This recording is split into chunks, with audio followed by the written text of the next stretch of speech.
Sylvain Bartholomew, sur cette question. Le bon contrat de franchise, c'est un contrat qui s'adapte à quoi, à qui ? Alors, je rejoins les propos de François-Luc qui sont extrêmement justes. Hein, et je rajouterais aussi que plus le réseau est développé, est important, plus évidemment la rigueur est importante.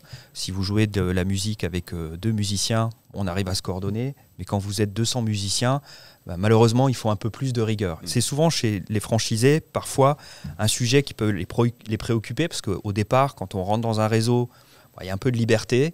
Et puis plus le réseau se développe, moins il y a de liberté parce que plus ça a d'impact sur la promesse consommateur, etc., etc. Pour en revenir au contrat de franchise, je pense qu'il y a 3 éléments à prendre en compte. Premier élément, c'est de se dire que la structure globale ne doit pas bouger au fil du développement du réseau.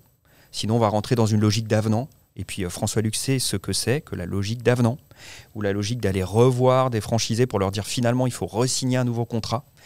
C'est très consommateur d'énergie. Le deuxième point important, c'est de se dire, c'est quoi mon concept ? Et donc, autour du concept et du savoir-faire, quels sont les rôles, les obligations, les mécanismes de réciprocité, les intangibles, les lignes rouges à ne pas dépasser. Et le troisième point, c'est qui je suis en tant que franchiseur. Parce que finalement, c'est comme un peu un sélectionneur d'une équipe de sport.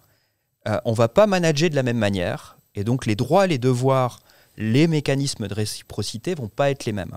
Donc ça, c'est important à prendre en compte. J'ajouterai un dernier point, c'est que les attentes des candidats à la franchise évoluent beaucoup. Les contextes économiques actuels sont plutôt incertains.